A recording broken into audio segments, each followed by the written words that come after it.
I know that the extradition treaty is not going to get changed instantly, although it can bring in forum immediately, but surely the government right now could actually say that no one can be extradited until they are trial ready, because 98% of the American trials, it never goes to trial, 98% of cases are all plea bargains. If they actually had to be trial ready, there would be much, much fewer extraditions. It would be almost non-existent, because they are so used to getting people, keeping them in conditions that are horrendous until they feel they have no option but to accept a plea bargain.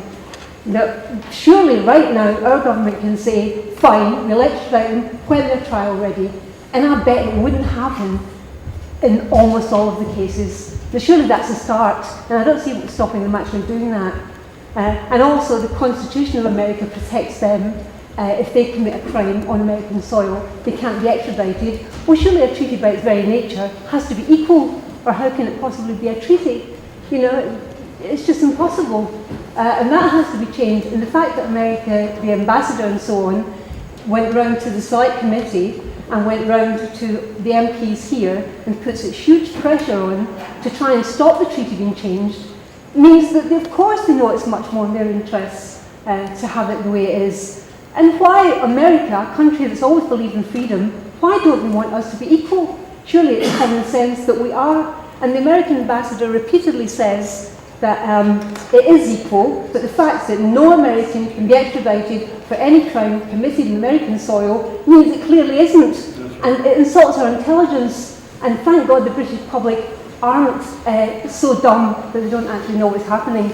There's so many things I think could be done right now. But the main one would be our government should say no extraditions until the country is trial ready. And I don't understand what's preventing them doing that.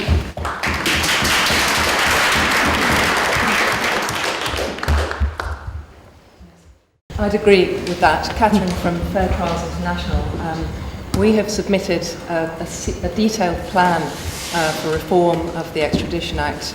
Our focus has been largely the European arrest warrant because we've seen a lot more cases of injustice under that one, but I have to say that I completely support and accept this impressive campaign for change, particularly in relation to forum.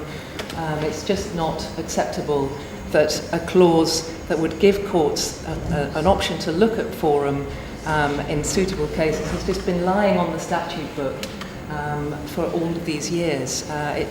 It's just not acceptable in our democracy that should be the case.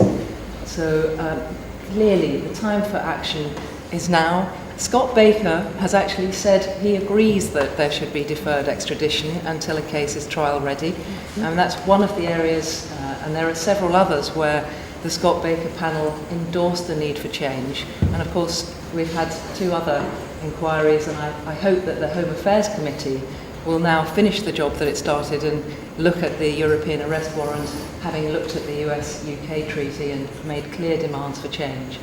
So thank you very much for that.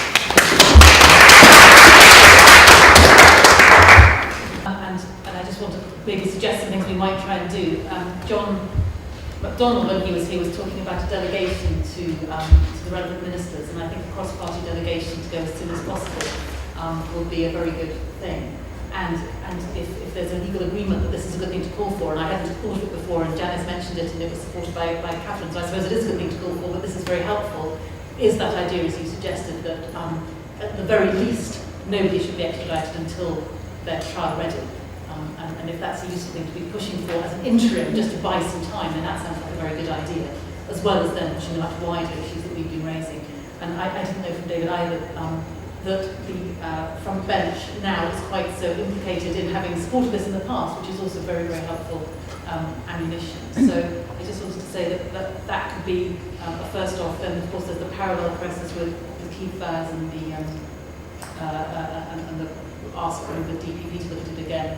And Justice Riddle said to the Select Committee, Keith Vaz, he's an extradition lawyer and he does massive extraditions. He has never had one extradition where the person has committed the crime in this country. It's such a tiny, tiny minority, and it's so controversial and it's so cruel and horrendous that surely that is the main thing for him, that if you've committed the crime while you're in this country, you're tried in this country. That is the main thing. And as far as evidence, CPS said in 2009 in Gary's case, they'd received no evidence whatsoever from America of an extraditable offence.